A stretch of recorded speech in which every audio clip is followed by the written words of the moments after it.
Hi friends, welcome to my channel. Karthika Deepam serial upcoming ఎపిసోడ్లో ఏం జరగబోతుందో ఈ రోజు మనం ఇప్పుడు చూసి క్లియర్గా తెలుసుకునేద్దాం. దానికంటే ముందు ఫస్ట్ టైం కనుక మా ఛానల్ చూస్తున్నట్లయితే మీ ఛానల్ని సబ్స్క్రైబ్ చేసుకోండి. అలానే పక్కన ఉన్న గంట సింబల్ కూడా క్లిక్ చేసేయండి. ఇక వీడియోకి వెళ్ళినట్లయితే భార్యాభర్తలుగా ఒక్కటైన దీప కార్తీక్, ప్రెగ్నెంట్ అయిన దీప షాక్ లో జ్యోత్స్న. ఎందుకు అసలు సీరియల్ ఏం జరిగింది? నిజంగానే దీప కార్తీక్లు భార్యాభర్తలుగా ఒక్కటయ్యారా? నిజంగానే దీప ప్రెగ్నెంట్ అయ్యిందా? దీప తల్లి కాబోతుందన్న విషయాన్ని తెలుసుకున్న జ్యోత్స్న ఏం చేయబోతుంది? అసలు సీరియల్లో ఇదెలా జరగబోతుంది మీరు తెలుసుకోవాలి అనుకుంటే ఈ వీడియోని ఇక్కడ స్కిప్ చేయకుండా ఎండింగ్ వరకు చూసేయండి. అప్పుడు మీకు క్లియర్ గా అర్థమవుతుంది.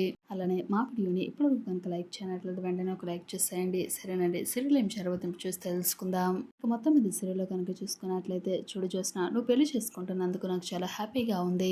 పెళ్లి సంబంధాలు చూస్తున్నారంట కదా, కానీ నువ్వు మాత్రం పెళ్లి చేసుకోనని చెప్పేసి అంటున్నావు కదా, ఆ విషయం పట్ల నాకు చాలా బాధగా ఉంది అని చెప్పేసి అంటూ దీప అయితే జ్యోత్స్నతో అంటుంది. చూడు దీప, సమస్యలు ఉన్నవాడు ఎప్పుడు కూడా కనిపిస్తే చాలు ప్రతి ఒక్కరు కూడా ఉపన్యాసాలు సలహాలు ఇస్తూ కూడా పెద్దవాళ్ళు అయిపోతారని చెప్పేసి అంటూ దీప సలహాలపై సెటర్లు వేస్తుంది జ్యోత్స్న.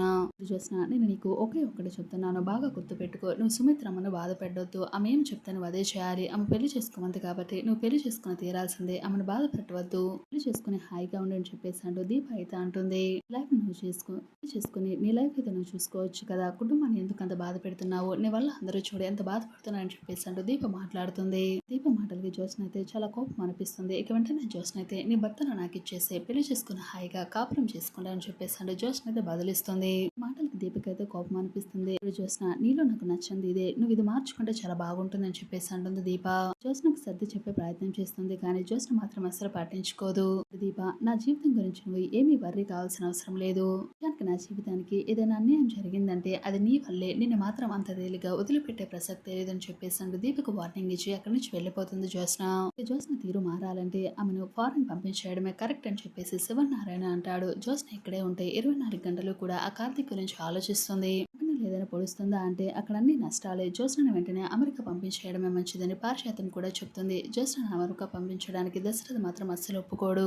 దాసు కోలుకొని నిజం ఏంటో తెలిసే వరకు జ్యోత్స్న ఇక్కడే ఉండాలని తన మనసులో అనుకుంటాడు. మనం ఉంటేనే జ్యోత్స్న పరిస్థితి ఇలా ఉంటే ఎవరో లేకపోతే ఎలా ఉంటుందని చెప్పేసి సుమిత్రతో చెప్తాడు దశరథ. ఎలాగైనా జ్యోత్స్నను పెళ్లికి ఒప్పిద్దామని భార్యతో అంటాడు దశరథ.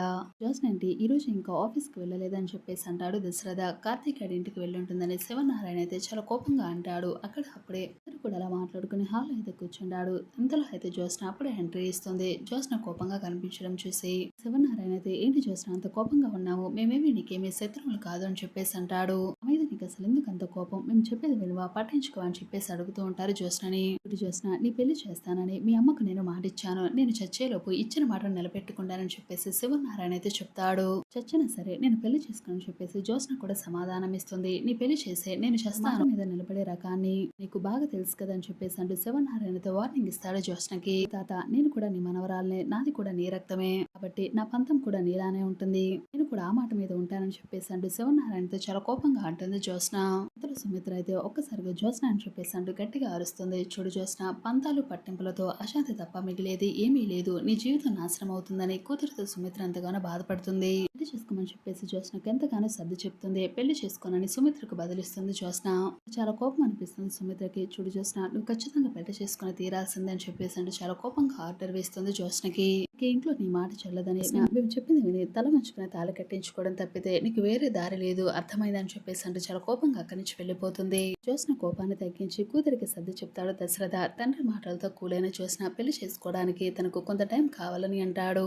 దాసు కోరుకునే వరకు నీకు డెడ్ లైన్ ఇస్తున్నాను దశరథ అంటాడు. తండ్రి సమాధానంతో జ్యోత్స్న షాక్ అవుతుంది. దాసు కోరుకోవడానికి జ్యోత్స్న పెళ్లికి సంబంధం ఏంటి అని చెప్పేసి పారిజాతం అయితే అడుగుతుంది. దాసు చెప్పే నిజం ఏంటో తెలిస్తే కానీ జ్యోత్స్న విషయంలో ఏ నిర్ణయం తీసుకోవాలని మనసులో అనుకుంటాడు దశరథ. పైకి మాత్రం జ్యోత్స్న పెళ్లికి నా తమ్ముడు కూడా ఉండాలని అంటాడు దశరథ. దాసుపై దశరథకున్న ప్రేమను చూసి పారిజాతం కరిగిపోతుంది. నీకు దాసు అంటే ఎంత ప్రేమరా అని చెప్పేసి అంటూ తన మనసులో అనుకుంటుంది పారిజాతం. ఆ కొడుకు ప్రాణాలు తీయాలని అనుకున్న వాడి కాళ్ళు చేతులు పడిపోవాలి, లారీ గుద్ది చనిపోవాలి అని శాపనార్థాలు పెడుతూ ఉంటుంది పారిజాతం. దాసును కొట్టిన మనిషి ఆడవాళ్ళు కూడా అయ్యుండొచ్చు కదా అని చెప్పేసి అంటూ దశరథ అంటాడు. తండ్రి మాటలతో జ్యోత్స్న వణికిపోతుంది. దాసును నేనే చంపాలని అనుకున్న విషయం తండ్రికి తెలిసిపోయిందని కన్ఫర్మ్ అవుతుంది జ్యోత్స్న.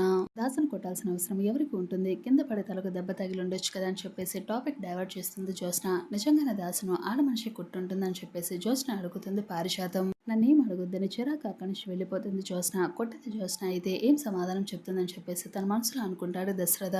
మరోవైపు దీప జ్యోత్స్న మాటల గురించి ఆలోచిస్తూ ఉంటుంది. నేను మా బావని తప్ప ఎవరిని పెళ్లి చేసుకోను అని జ్యోత్స్న గురించి ఆలోచిస్తూ ఉంటుంది దీప. ఇందులో కార్తీక్ వస్తాడు. రెస్టారెంట్ సక్సెస్ గురించి మాట్లాడతాడు. కానీ దీప మాత్రం డల్ గా సరే అని చెప్పేసి అంటుంది. ఏమైంది, ఎందుకు అలా ఆలోచిస్తున్నావు జ్యోత్స్న గురించి అని చెప్పేసి కార్తీక్ అడుగుతాడు దీపని. మీ అమ్మగారికి మేనకోడలు అంటే చాలా ఇష్టమని, అలాంటి ఆవిడ ఈ రోజు చిరాకు పడుతూ దండం పెడతాను వెళ్ళిపోవే అన్నదని దీప అంటుంది. నేను జ్యోత్స్నకు నచ్చ చెప్పాలని చూశాను, కానీ నేను వదిలిపెట్టనని వార్నింగ్ ఇచ్చిన సంగతి కార్తీక్ చెప్తుంది దీప. నచ్చింది ఏదైనా తన దగ్గరే ఉండాలని ఉడుకుపోతుతనంతో జ్యోత్స్న అలా మాట్లాడిందని కార్తీక్ అంటాడు. అదే నా భయం అని చెప్పేసి దీప అంటుంది. అలా తట్టుకోలేని తనంతోనే ఇడ్లీ బండి తగలపెట్టిందని దీప చెప్తుంది. పెళ్లి అయితే జ్యోత్స్న సెట్ అవుతుంది, బుర్ర సరిగ్గా పనిచేయడం లేదు, ముందు పెళ్లి కానీ అప్పుడు తనేది మారుతుందని చెప్పేసి అంటాడు కార్తీక్. తనకి జ్యోత్స్న ఎవరిని కోరుకుంటుందో మీకు తెలియదు అని చెప్పేసి అడుగుతుంది దీప. కార్తీక్ ఎవరైనా వచ్చి నీ కూతురు నాకు కావాలంటే ఇచ్చేస్తావా, సరైన సమాధానం చెప్తావా అని చెప్పేసి దీపను అడుగుతాడు కార్తీక్. అని దీప ఆన్సర్ ఇస్తుంది. మరి భర్తను ఎలా ఇస్తావని దీపను అడుగుతాడు కార్తీక్. అలా అని అనలేదు కదండి అని చెప్పేసి అంటుంది దీప. అన్న మాటకు అర్థం ఏమిటో తెలియనంత అమాయకుడిని నేనేం కాదని జ్యోత్స్న కోరుకునేది నీ సొంతమని కార్తీక్ అంటాడు. జ్యోత్స్న గురించి ఆలోచించడం మానేసి మన గురించి ఆలోచించమని చెప్పేసి అంటాడు. దీపను కూర్చోమని కార్తీక్ లాగుతాడు. కూర్చోబోతూ కార్తీక్ పై ఒక్కసారిగా పడిపోతుంది దీప. ఇక వెంటనే కార్తీక్ కళ్ళలోకి చూస్తూ ఉండిపోతుంది. కార్తీక్ సారీ చెప్తాడు. పడింది భర్త పైనే కదా, సారీ చెప్పడం ఎందుకని చెప్పేసి కార్తీక్ చెప్తాడు. దాంతో దీప అయితే చాలా నవ్వుతూ ఉంటుంది. తన చేయి నొప్పిగా ఉందని నొక్కమని దీపతో అంటాడు కార్తీక్. కానీ దీప మాత్రం సమాధానం చెప్పకుండా చూస్తూ ఉండిపోతుంది. నీకు చేయి నొప్పి అంటే నేను సేవలు చేశాను కదా, మరి నాకు చేయవా అని చెప్పేసి కార్తీక్ అడగడంతో ఇక చేతులు నొక్కుతూ ఉంటుంది దీప. అన్నిటిని కూడా పక్కన పెట్టేసి కాసేపు భార్య భర్తలాగా మాట్లాడుకుందామా అంటే మన గురించి మనం మాట్లాడుకుందాం అని చెప్పేసి అంటూ కార్తీక్ అంటాడు. కొన్నాళ్ళ తర్వాత అందమైన జ్ఞాపకాలు ఏమున్నాయని మనసులోకి తొంగి చూస్తే మన గురించి మనం మాట్లాడుకున్న కొన్ని మాటలైనా ఉంటాయని కార్తీక్ అంటాడు. దీపకు కవిత్వం వినిపిస్తాడు కార్తీక్. మన జీవితంలో గెలుస్తామని మనల్ని తక్కువ చూసిన అందరికీ కూడా గట్టిగానే సమాధానం చెప్తామని అనిపిస్తుంది. ఇందులో దీప కూడా మిమ్మల్ని నేనే గెలిపిస్తాను కార్తీక్ బాబు అని చెప్పేసి అంటూ తన మనసులో అనుకుంటూ ఉంటుంది దీప. ఇందులో కార్తీక్ అయితే దీప చేయబట్టుకొని నేను నీకు ఒకటి చెప్పాలనుకుంటున్నాను. నువ్వు నా దగ్గర దాచిపెట్టిన రహస్యాన్ని అది నేను తెలుసుకున్నాను. ఒక రోజు శౌర్య నా దగ్గరకు వచ్చింది. ఇదిగో మా అమ్మ ఫోటో చిన్నప్పుడు నువ్వు చూసావని చెప్పేసి అంటూ నాకు ఇచ్చింది. కానీ నేను ఆ ఫోటోని చూడలేదు. అదే టైంలో ఫోన్ కాల్ రావడంతో నేను ఆ ఫోటోని టేబుల్ మీద పెట్టేశాను. ఈ రోజు నాడు నేను ఎందుకు ఆ రూమ్ లోకి వెళ్ళి నాకు ఏదో కావాలని మొత్తం చెక్ చేస్తూ ఉండగా ఇందులో నీ చిన్ననాటి ఫోటో కనిపించింది. ఇక నేను ఆ ఫోటోను ఓపెన్ చేసి చూశాను. ఇందులో ఉన్నది ఎవరో తెలుసా, చిన్నప్పుడు నేను చనిపోతుండగా నా ప్రాణాలు కాపాడిన నా ప్రాణ దేవత. ఆ దేవత ఎవరో కాదు, నువ్వే అని నా ప్రాణ దేవతని నాకు తెలిసింది అని చెప్పేసి అంటూ దీపతో కార్తీక్ మాట్లాడటంతో ఆ మాటలు విన్న దీప ఒక్కసారిగా షాక్ అయిపోతుంది. అసలు చాలా సంతోషిస్తూ ఉంటుంది. ఇక దీప చేతులు పట్టుకునే దీప నేను నీకు ఎప్పటికీ రుణపడే ఉంటాను, ప్రాణాలు కాపాడి నా ప్రాణ దేవత నువ్వే అని చెప్పేసి నీకు తెలిసినా సరే ఓ నిజాన్ని ఎందుకు నాతో చెప్పకుండా ఎందుకు దాచిపెట్టావు, ఎందుకు ఎలా చేసావని చెప్పేసి అంటూ కార్తీక్ అడుగుతూ ఉంటాడు. ఇందులో దీప మాత్రం మౌనంగా ఉంటుంది. అది కాదు కార్తీక్ బాబు, నేను మీకు చెప్పాలి అనుకున్నాను, కానీ ఇప్పటికే మీరు నన్ను పెళ్లి చేసుకొని నా జీవితానికి చాలానే ఇచ్చారు. ఆ విషయాన్ని దాచిపెట్టి మీ రుణాన్ని నేను ఉంచుకోవాలని అనుకోవడం లేదు. మిమ్మల్ని ఎలాగైనా సరే ఒక గొప్ప స్థాయికి తీసుకొని వచ్చిన తర్వాతే ప్రాణదేవతను నేనే అని చెప్పేసి నేను మీకు ఆ రోజు చెప్పాలి అనుకున్నాను. కానీ ఈ విధంగా ఫోటో ద్వారా బయటపడుతుందని అస్సలు అనుకోలేదు. మీరంటే కూడా నాకు చాలా ఇష్టం కార్తీక్ బాబు, మీరంటే నా ప్రాణం అని చెప్పేసి అంటూ దీప అనడంతో ఇక దీప అలా మాట్లాడటంతో దీపను హక్ చేసుకుంటాడు కార్తీక్. దీప నువ్వంటే నాకు చిన్నప్పటి నుంచి చాలా ఇష్టం. చిన్ననాటి రూపం నా మనసులో ఎప్పుడో కూడా గూడు కట్టుకొనుంది. ఇలాగ నేను ఆ దేవతని ఎప్పుడో పూజిస్తున్నాను. ఈ రోజు నాడు ఆ దేవతే నా భార్యగా నా జీవితంలోకి వచ్చిందంటే నాకు చాలా సంతోషంగా ఉంది. జీవితంలో నేను నిన్ను ఎప్పటికీ వదులుకోలేను. నా పక్కనే ఉంటే నేను ఏదైనా సాధిస్తాను. లవ్ యూ దీప అని చెప్పేసి అంటూ దీపను హక్ చేసుకుంటాడు కార్తీక్. ఇక ఆ విధంగా మొత్తానికి దీప కార్తీక్ ఇద్దరు కూడా భార్య భర్తలుగా ఒక్కటవుతారు.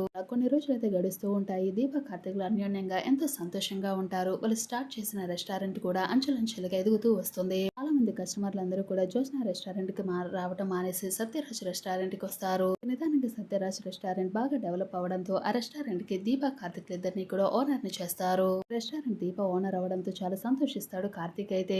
ఒక రోజు నాకు దీప అయితే అలా రెస్టారెంట్ లో వర్క్ చేస్తూ ఉండగా సడన్ గా కళ్ళు తిరిగి పడిపోతుంది. ఇక వెంటనే దీపన కార్తీక్ అయితే హాస్పిటల్ కి తీసుకుని వెళ్తాడు. హాస్పిటల్ తీసుకుని వెళ్ళిన తర్వాత డాక్టర్స్ అయితే దీపను చెక్ చేస్తారు. ఇక ఇందులో దీప ప్రెగ్నెంట్ అని చెప్పడంతో కార్తీక్ ఒక్కసారిగా సంతోషిస్తారు. సౌరికి బుజ్జి తమ్ముడు బుజ్జి చెల్లెలో రాబోతుందని తెలియడంతో కాంచన అనసూయ అందరూ కూడా చాలా హ్యాపీగా ఫీల్ అవుతారు. ఒక పక్క రెస్టారెంట్ సక్సెస్ అవ్వడం, మరో పక్క దీప కార్తీక్ ఇద్దరు కూడా భార్య భర్తలుగా అన్యోన్యంగా ఉండటం, దీప ప్రెగ్నెంట్ అవ్వడం కూడా చాలా సంతోషంగా ఉంటారు. ఇక దీప ప్రెగ్నెంట్ అయిందన్న విషయాన్ని తెలుసుకున్న జ్యోత్స్న అయితే ఒక్కసారిగా షాక్ అయిపోతుంది.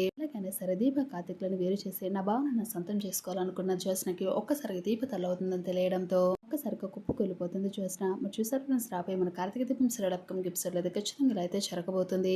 ఇలానే జరగని చెప్పేసి మీరైతే కోరుకుంటే ఈ తప్పకుండా ఒక లైక్ చేయండి. అంతేకాకుండా మన ఛానల్ నుంచి కార్తీక దీపం సీరియల్ అప్కమింగ్ ఎపిసోడ్లో ఏం జరగబోతుందో డైరెక్ట్ తెలుసుకోవాలనుకుని మన ఛానల్ సబ్స్క్రైబ్ చేసుకుని అలాంటి పక్కన ఉన్న గంట సింబల్ కూడా క్లిక్ చేసేయండి.